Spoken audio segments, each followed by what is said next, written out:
Canada's energy deal with China, what the US doesn't want you to know.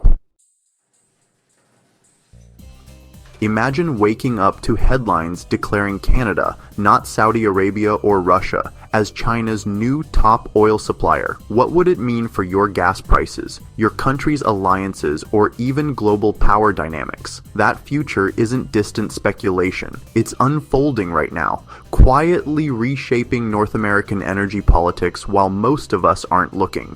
Behind this seismic shift lie pipelines pumping political consequences, trade routes redrawing influence maps, and economic ripples. We're only beginning to understand how did we get here, and who stands to gain or lose as the world's energy chessboard gets rearranged. The answers might surprise you. Canada just shipped 207,000 barrels of oil to China today, a staggering jump from just 7,000 a decade ago. The reason? The $34 billion Trans Mountain Pipeline expansion, which nearly tripled capacity to 890,000 barrels per day, creating a direct line to China's energy market. Behind these numbers lies a strategic redefinition of trade routes. That 207,000 barrels could fuel Vancouver's entire daily consumption, yet it's flying under the radar. While major outlets discuss conflicts elsewhere, this story is unfolding quietly in our backyard. China, which burns through 5.72 billion tons of coal annually, now gets Canadian oil at a $4 to $6 per barrel discount to Middle Eastern crude. For them, it's a win-less reliance on the Strait of Hormuz, fewer OPEC headaches. The expanded pipeline acts as Canada's strategic lifeline, redirecting crude from US-bound routes to Asia. Before, 99% of exports went south. Now, China's buying more and fast. But why the media silence? When Russia or Saudi Arabia sells to China, it's news. Canada? Crickets. It doesn't fit the narrative of Canada as America's loyal energy supplier. The US still buys most of Canada's crude, but the game has changed. Previously, Canada had no choice but to sell south. Now, with options, China's eager to buy. This threatens US control over North American energy. If Canada sells to the highest bidder, leverage shifts. So, how much oil is really going east? Enough to redraw trade maps. The lack of coverage isn't an oversight, it's about preserving old assumptions. Canada's playing a bigger game now, one where energy equals influence. The US held that power for decades, not anymore. This wasn't accidental.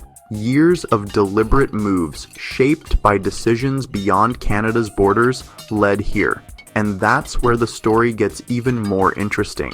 Canada's pipeline deal wasn't an accident, it was survival. For decades, nearly all Canadian oil flowed south to US refineries, with Washington dictating terms. The wake-up call came during NAFTA renegotiations, then the tariffs hit. Remember the 25% steel tariff in 2018?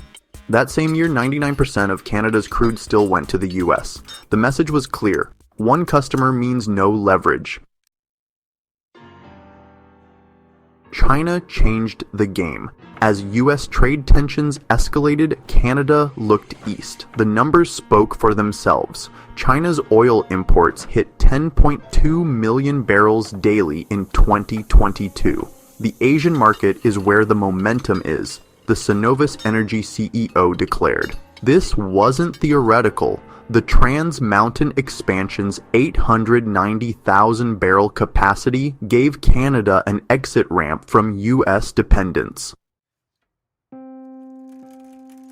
The US monopoly was crumbling. For years, Canada sold oil at a $10 to $15 per barrel discount to global prices, billions lost annually.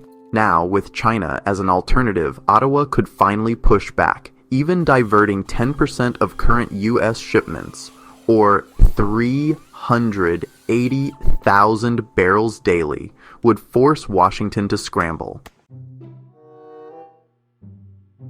China wasn't just buying, it was investing. PetroChina's stake in the $40 billion LNG Canada project signaled long-term alignment. For Canada, this was insurance against erratic U.S. trade policy. The payoff: higher prices, reduced U.S. reliance, and a direct line to the world's top energy consumer. After decades of playing by Washington's rules, Canada finally held cards of its own. But the shift rattled the US. Losing a customer was one thing. Watching that customer partner with a geopolitical rival was another. This wasn't just about oil. It was a power shift in North America's energy landscape. The one-way street had traffic going both ways. The US just lost 90% of its oil exports to China, and Canada is filling the gap, a direct threat to American energy dominance. For decades, the US has relied on Canadian oil, importing nearly 4 million barrels per day, 48% of all crude imports. But Canada is no longer content being America's gas station. With the Trans Mountain Pipeline now online, more oil is flowing west to China instead of south to the US. The numbers tell the story. US exports to China plummeted from 510,000 barrels per day in 2018 to just 50,000 by 2023. Meanwhile, Canada's shipments to China surged from near zero to over 200,000 barrels daily. This shift strikes not only at market share, but at the heart of America's energy strategy. 14 US refineries depend entirely on Canadian heavy crude. If even 10% of that supply is redirected to China, those refineries face a crisis with few alternatives. Washington is taking notice. The 2024 National Defense Authorization Act included subtle but critical language about foreign dependence on critical energy supplies, a clear reference to Canada. Energy security is national security, and the US sees China's play for North American resources as a direct challenge. The pattern repeats with natural gas. The US imports nearly 3 trillion cubic feet annually from Canada, enough to heat 40 million homes. But LNG Canada, a $40 billion project partly backed by China's PetroChina, will soon export liquefied natural gas directly to Asia, breaking America's monopoly as Canada's only customer. China's strategy goes beyond economics. By investing in Canadian oil sands and LNG projects, Beijing is building direct ties to secure safer, cheaper crude, avoiding Middle Eastern oil and US-controlled choke points like the Strait of Hormuz. Canadian oil costs China $4 to $6 less per barrel than Saudi crude, a massive savings at 10 million barrels daily. The US response has been quiet but tense. Lawmakers question why a NATO ally is aiding China's energy independence, while military planners reassess NORAD security implications. This isn't just about trade, it's about control. Energy has long been a tool of American power, and Canada's pivot to China threatens that leverage.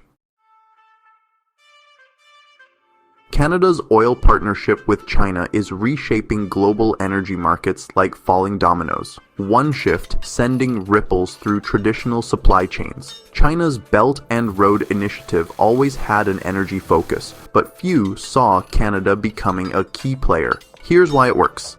China needs stable oil away from Middle Eastern conflicts and US checkpoints. Canadian crude delivers cheaper than OPEC oil by $4 to $6 per barrel, a crucial discount when importing 10 million barrels daily. Geography seals the deal. Tankers from Vancouver reach China in 11 days versus 30 from the Persian Gulf, faster, fresher, and cheaper. Every Canadian barrel means one less from Saudi Arabia or Russia. The Trans Mountain Pipeline made this possible. Its 890,000 barrel daily capacity unlocked Asian exports, with shipments hitting 207,000 barrels daily in 2023 and growing. This hits OPEC hard. Canada, outside the cartel, ignores production quotas. While Saudi Arabia cuts output to prop up prices, Canada keeps pumping. When Canada sells to China at discounts, OPEC must match prices or lose share. Russia feels the pinch too. Its ESPO crude now competes directly with Canadian oil in China. By 2023, China's Russian imports dropped to 1.3 million barrels daily as Canada's rose. The US watches uneasily. Canada's pipeline gives it options America can't veto, a fact Washington quietly resisted for years. Now, LNG Canada will ship gas directly to Asia starting in 2025, with PetroChina holding a 15% stake. It's classic Belt and Road, enough investment to secure flows without triggering backlash. The ripple effects extend beyond oil. Canada's move emboldens Brazil and Guyana to seek Asian markets, further eroding OPEC's pricing power. China wins with more suppliers and leverage. The US loses as sanctions on Venezuela and Iran matter less. Canada's pivot proves middle powers can bypass traditional chains. It shows China's infrastructure bets pay off. Most importantly, it reveals energy independence as illusion. The real game is controlling alternatives. Canada now holds cards it lacked 5 years ago, and China's gladly playing them.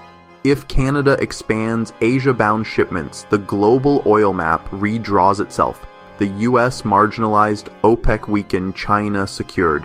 The Trans Mountain expansion accelerated this shift.